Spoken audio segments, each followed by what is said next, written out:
Hello and good afternoon. I'm coming to you live here from San Diego, where I just stepped out real quick from the conference to talk about semantic similarity.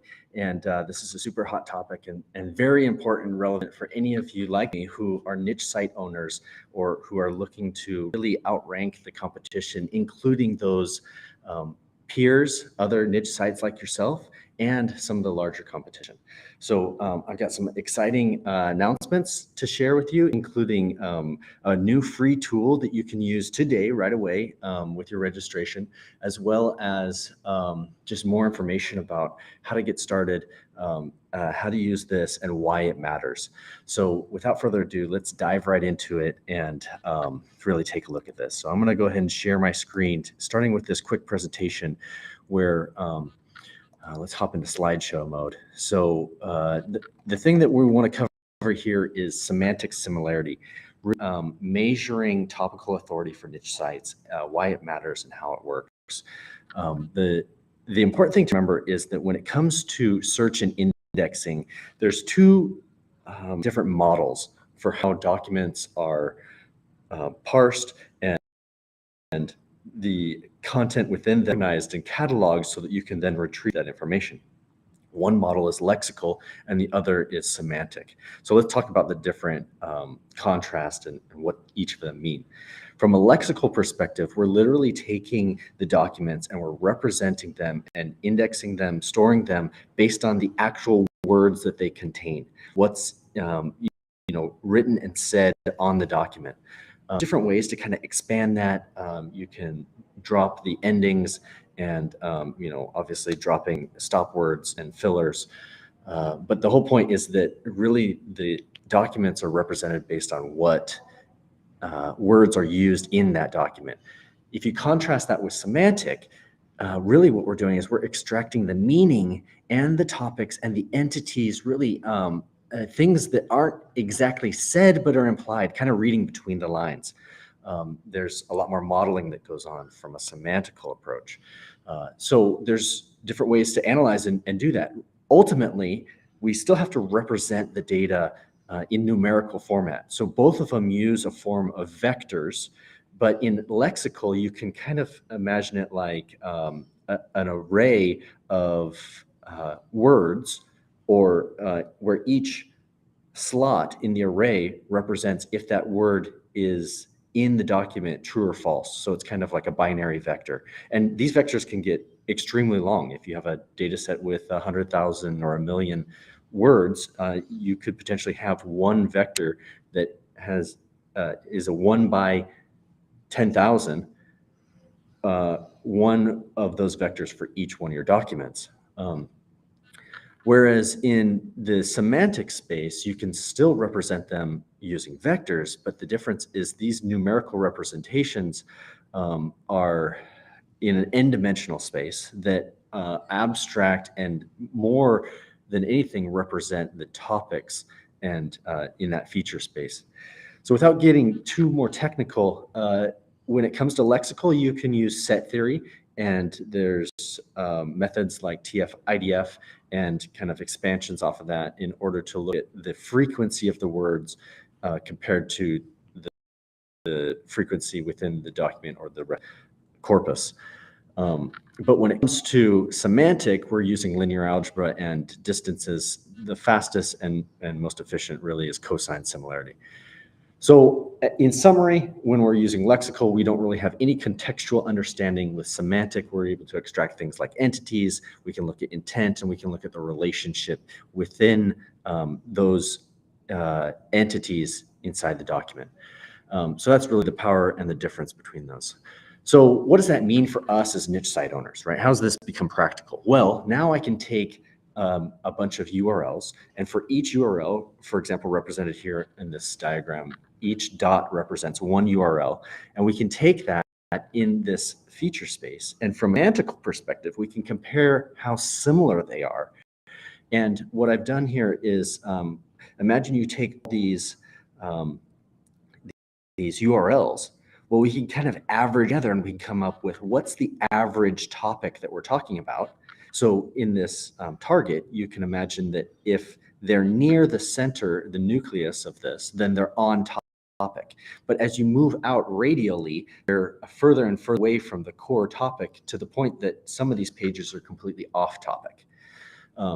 Similarly, this same approach can be taken from if we input a query or if we have a predefined topic. Now we can look at what's the nearest URLs, the nearest documents, semantically speaking, to that input query. And fundamentally, that's the idea behind semantic search. So how can we use that for our benefit again? Well, now we can take all the URLs for a specific domain, and we can look at, radially speaking, how dissimilar, how, what's the score for each URLs as they move further and further away. And again, here in the blue, these are the content that is very similar and highly related to the core of what the domain is talking about. And then as we move out, that are less similar, maybe the ones that should be considered for removal or just are highly unrelated to the core topic. So this becomes wildly powerful because basically what we do is we can compare domains against each other. We can say this domain is highly concentrated and therefore it has a strong authority or really has a good command of that topic. It's dominating that topic. Others, maybe for example, this one represented with a C- is spread really thin and it talks about a lot of different topics, even off topic. So ultimately we can come up with what I'm coining the semantic similarity score. And this score represents in numerical form for you and competitors, basically how congruent and consistent you are semantically to the topics that are relevant to your audience. So let's get practical now. When it comes down to Google search and we want to rank our sites high, ultimately we need to use the tools at our disposal to be able to do that.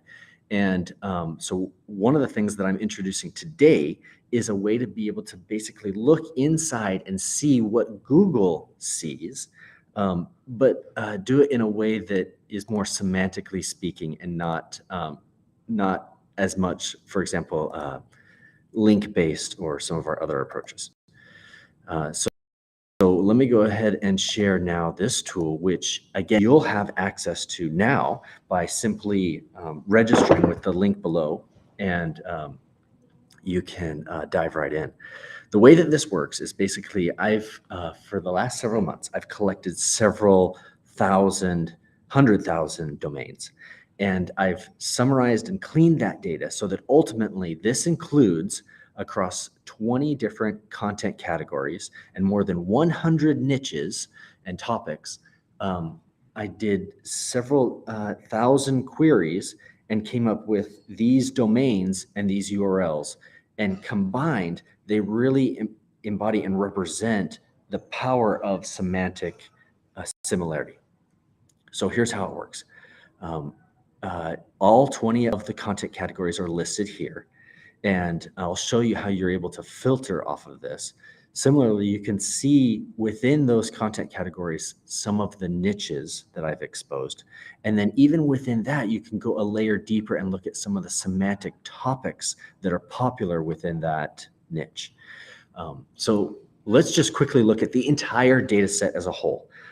I need to caveat this with that this data set is primarily focused on queries that are related to informational searches, and a lot of affiliate type queries, for example, best X for, and different products that you might be searching for certain applications. So fundamentally, this entire data set, when combined, the biggest domains by volume and SERP visibility include Amazon, YouTube, Forbes, and Pinterest, which makes a ton of sense. These are domains with a lot of authority and cover a breadth of topics and have user-generated content. So ultimately, this data set contains giant sites, about 100 of them, the well-established brands that we all know and love. But even within this data set, there are niche sites, and I've bucketed those into two different categories. One being niche sites, these 13,000 that for every 15 pages they have, on average, they talk about 30 topics overall, but those for every 15 pages, there's about 300 pages that a giant site has. So that kind of gives you an idea of the relative scale. But then I have also split these micro niche sites that really only talk about one, maybe two different topics. So, highly congruent and specific. And then for every one URL these micro niche sites have, the niche sites have 15, and for every one, the giant sites have 356. So that just gives you a sense of kind of the space that we're playing with and how this works.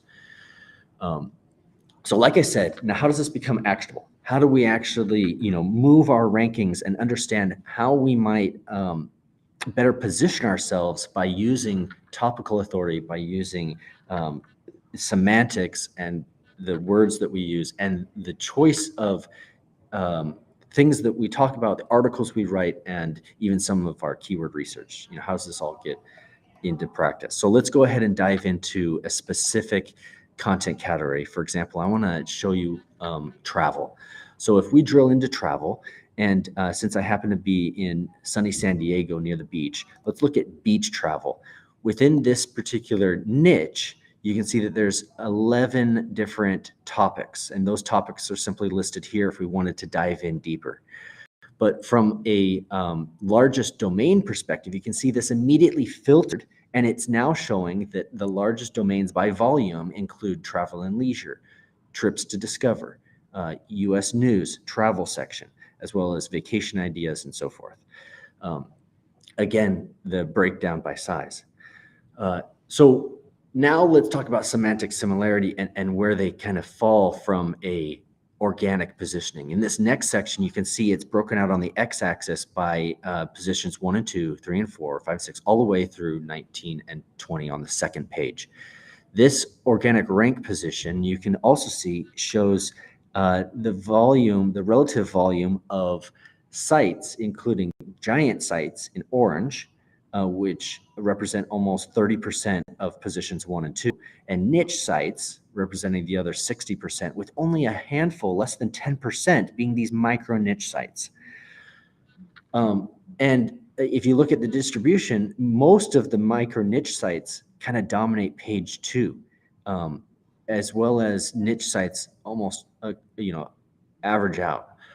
So what does this mean? Well, this means that all things equal, it's harder to get on page 1 as a micro niche site, if you're just starting out. Even as a niche site, on average, you're just kind of spread across the board, but especially, smaller niche sites, it's going to be hard to be in positions 1 and 2. But the graph above, which, sticks out like an eyesore, this is incredible to note that micro niche sites that have a high semantic similarity score, they far outrank their peers of the same size that are not semantically similar. Again, so this means that the site as a whole, these niche sites and these micro niche sites, they are very congruent. They stay topically relevant, right? The new pages that they introduce are really tightly clustered and related so that when Google comes along and crawls the site, it immediately recognizes there's authority here, they're consistent, they talk about and dominate this particular topic. I don't need to spend a lot of resources trying to figure out what else they're talking about or how it might be related, because it makes sense. It's adding to the knowledge graph and it's consistent. So we can look at another example if you want and even dive in further. So when you get this, you'll be able to reset and basically start and look at as many as you'd like. So we can go ahead and dive into pets, for example, the pet niche, the pet category. And within that, I've identified 3 different niches. And let's just start with cats, for example. And under the niche of cats, there's a bunch of different topics. And we can even pick, let's go ahead and choose something like cat accessories and litter. So within cat litter and accessories.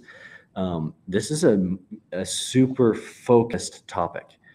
But still, you can see the tool and my research has found 238 domains that are talking about this. Some of the largest, including Insider, New York Times, Cats.com, Rover, Hepper, New York Mag, and so forth. So naturally, these are giant sites, right? Talking about even hundreds of different topics, this being just one of them.